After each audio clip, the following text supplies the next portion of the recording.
અમદાવાદના વસ્ત્રાલથી rapid action ફોર્સની team Kutch જિલ્લાની 7 દિવસીય નિરીક્ષણ મુલાકાત માટે આવી છે, જેમાં પ્રથમ બંદરીય માંડવી શહેરથી ફૂટમાર્ચની શરૂઆત થયા બાદ મુન્દ્રામાં આરએફની ટીમે ફૂટમાર્ચ કરી હતી, જ્યારે આજે જિલ્લા મથક ભુજમાં પોલીસ સાથે મળીને રેપિડ એક્શન ફોર્સની ટીમે શહેરના વિવિધ વિસ્તારોનું પરિભ્રમણ કર્યું હતું। કોઈપણ આપતકાલીન પરિસ્થિતિ કે હિંસાની સ્થિતિ વચ્ચે કઈ રીતે બચાવ રાહત કામગીરી કરવી તેના માટે રેપિડ એક્શન ફોર્સ દ્વારા પગલાં લેવાતા હોય છે। ત્યારે અમદાવાદથી આરએફની 100મી બટાલિયને 7 દિવસ સુધી કચ્છની મુલાકાત લીધી છે, જેમાં આજે જિલ્લા મથક ભુજમાં ફૂટમાર્ચ કરીને વિવિધ વિસ્તારોની મુલાકાત લેવાઈ હતી। આ વિસ્તારોથી પરિચિત થઈને કઈ રીતે કામગીરી કરવી તેનો અભ્યાસ રેપિડ એક્શન ફોર્સની ટીમે કર્યો હતો। 100 बटालियन रैपिड एक्शन फोर्स जो वर्तमान में वस्त्राल अहमदाबाद में तैनात है, वहाँ के कमांडेंट श्री नदीम अहमद समदानी, उनके आदेश और निर्देशानुसार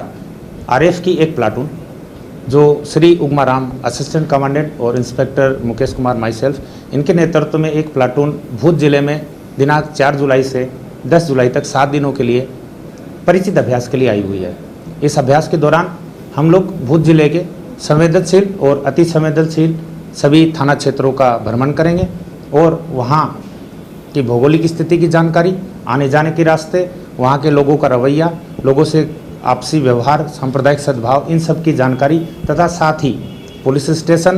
और अन्य प्रशासनिक संगठनों और ऑफिसों से डाटा अपडेट करेंगे, ताकि दंगा नियंत्रण जैसी अगर कोई स्थिति भविष्य में हो तो हम लोग कितना जल्दी और तत्पर पहुंचकर दंगा को नियंत्रित कर सकें, लोगों में शांति कायम कर सकें। ये हम लोगों का मुख्य उद्देश्य है। इसके साथ ही हम लोग सभी थानों में संवेदनशील और अति संवेदनशील इलाकों में जाकर वहाँ की शांति समिति के सदस्यों से भी मुलाकात करते हैं, वहाँ के लोगों का रवैया जानने की कोशिश करते हैं, ताकि लोगों को समझाते हैं और प्रेरित करते हैं कि वो लोग सांप्रदायिक सद्भाव से रहें, आपसी भाईचारे से रहें, विश्व बंधुत्व की भावना से रहें। अगर कोई छोटे मोटे झगड़े हों तो वो आपस में शांति समिति के माध्यम से पुलिस और शांति समिति के समन्वय को बनाते हुए उन झगड़ों को सुलझाएं और आपस में प्रेम से रहें। આમાં એવું છે કે આ પેરામિલિટરી ફોર્સના જવાનો છે